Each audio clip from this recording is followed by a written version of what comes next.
Welcome to the sorting hat tutorial. I absolutely loved making this. Now this was a cake topper to go onto a Harry Potter cake, so make sure you keep an eye out for this because that's going to be on my YouTube soon. I've also got a wand tutorial out as well.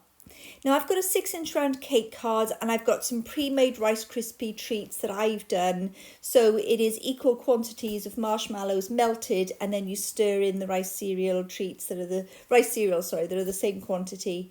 Now they normally would stick together, but these are dried a little, so I fix them together with a little bit of ganache. You can also make it fresh and squeeze it into shape, but I just wanted to show how to carve it as well. So I've got a really sharp, it's a roaster slicer, but you could use a bread knife. You basically want something that's serrated. You don't want it too smooth. And watch your fingers because you don't want it to skip off the rice cereal treats and sort of hurt your hands. Then I push everything into shape. I haven't fixed it together yet, by the way. And I'm looking to make sure that the bottom edges are really round. So you don't want the bottom of the sorting hat to be square, so make sure you get it nice and round. I also find that if I roll it on the table for flat surfaces, look how much smoother that went instantly. Now I'm just working out the positioning of the eyes. It's actually had a little bit of glue together by that point as well. These are the Cake Dutchess tools. They're really great, really strong. So I find that modelling into rice cereal treats works really well with these. So I just need to get the eyes in and I need to get the mouth just so I've got a nice heavy indentation, because the plan is I'm going to roll out my paste and then I can find those lovely little gaps underneath and push the paste inside. Now I've got some Renshaw chocolate flavoured sugar paste here. So this is what I'm going to use to cover the hat, just to keep it nice and smooth. So the rice cereal treat is all stuck together. It is fixed onto the cake card. And I'm going to use the cake card to support the brim of the hat. I'm not going to remove it. So they could keep this. I don't need to put any non-slip mat down. It's initially quite sticky to start, as you saw, but I want it to stick to the work surface because it'll actually spread out a lot faster. It's also a really lovely chocolatey brown colour, isn't it? And that's my granite rolling pin that I just love using. I've had it for about 20 years, so I can't give you a link, but you can always find marble rolling pins on the internet and they work in pretty much the same way, really. Oh yes, if you've got any lumpy bits, you can also use your rolling pin to push them down. I don't want to use sandpaper or anything because this might be eaten afterwards. Pinch the top of a cone into the paste before you start, and that makes sure there's extra paste on there for the point of the hat. And normal cake covering rules apply here. You have to give it a bit of a skirt. So you see what I mean? I'm sort of sweeping the paste to one side and then I'm pushing into place. So it looks like the skirt of a tablecloth. Now you can see I've also found the eyes and I've found the nose as well. There's no glue on the rice cereal treats because they're sticky. They'll hold on to it as well. So there's no glue, there's no ganache holding it on. It'll always stick on its own. If your rice cereal treats were stale, then I don't think they would. But obviously these have got a nice sticky surface. I'm just making sure the paste is pressed down onto the brim of the hat here, just so that you can see it. And I've also stroked my fingers around the side to expose the edge. I'm not cutting right up to the edge of the cake card because I want the hat to the paste to cover the brim. So they are covering the edge of the cake card. Can you see me pushing them down now? So I'm going to do a little bit of fiddling with the brim now. I just want it to look like it belongs. I want it to look like it's got a little bit of movement. So every now and again, you can pick it up a bit. Now, with this particular sugar paste, it doesn't like smoothers as much as others. It can get tacky on smoothers. But I like it because when you start to let it dry out and then you stretch it, it changes colour. So it really does look like leather. So this was perfect for the old sorting hat. You can see I've pushed in bits now over on the far left hand side. I'm now working on the far right hand side just to give little tweaks up and down. It looks far more interesting, doesn't it, when you have a slightly wobbly hat brim. Now, if you're going to make the whole cake in hat, then I would advise carving the board and maybe using a pastelage brim, which is what I've done in the past. There we go. Can you see how much better that looks lifted up now? So I'm just going to grab some of the tools now to start hollowing out those a lot more.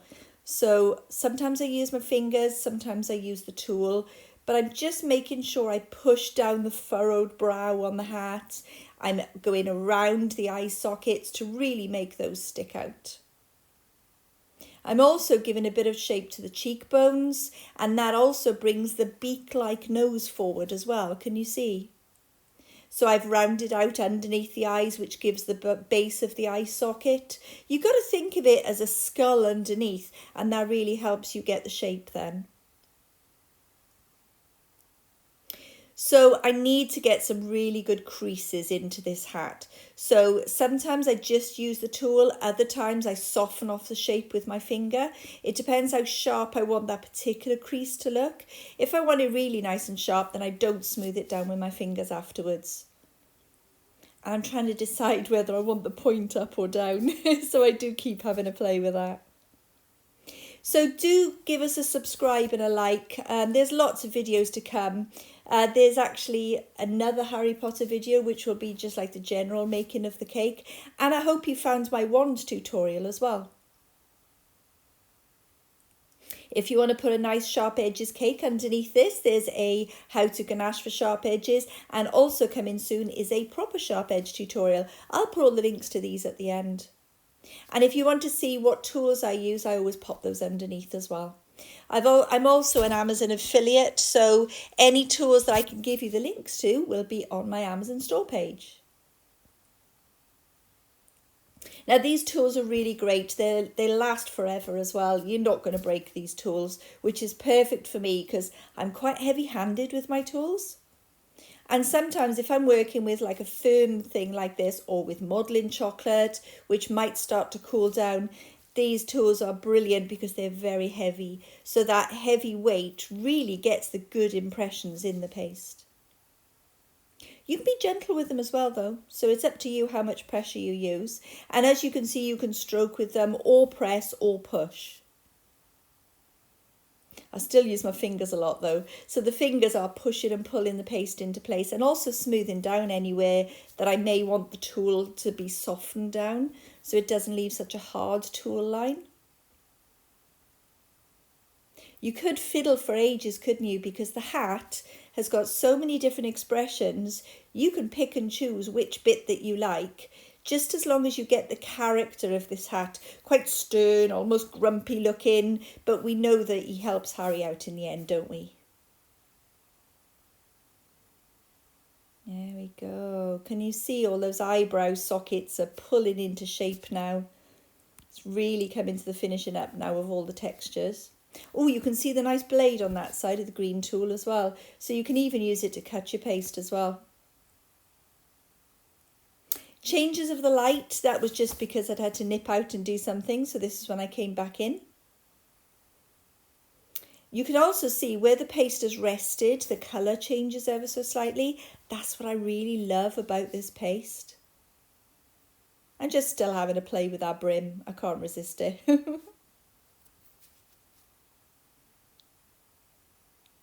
There we go, not much to go now. I am going to be dusting this, and painting actually, but you could dust, you could paint, you could start with completely white and you could airbrush as well. It's totally up to you how you prefer to do your colouring, but this paste is too good not to use really. It just gives you that perfect colour. You could also make a little miniature hat without any rice cereal treats.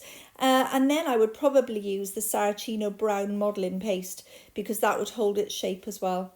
But these are really tasty flavours of pastes, both the Renshaw chocolate flavoured sugar paste and the Saracino brown sugar modelling paste, because they just have that gorgeous chocolate flavour. So if you're putting one of them on a cupcake, if you make them small enough, they're still tasty to eat, and that's really important.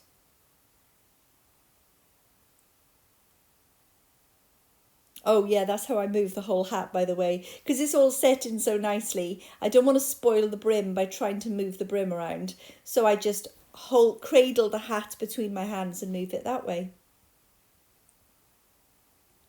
Now there are some scars on the hat, so to speak, that look like need stitching up. So you could go an awful lot further, but because this is not actually that big a hat, I didn't want to be adding individual tiny stitches for this one. I'm just having a look at the final fiddles really. So sometimes a groove might not be quite as deep as you want. So when you turn the hat round and you come back to the beginning of that hat, sometimes you can see the bit that you missed. So it's always a good idea to give your piece a spin around, look at it from all directions, walk away and come back just to see where you need to go. So that might give you a hint at the colours actually of the other tutorials. So I did the wand tutorial before I did this. Oh, I've also added the ribbon to the hat as well. And I tied a simple little knot with the paste. But really this is just getting some black in the shadings.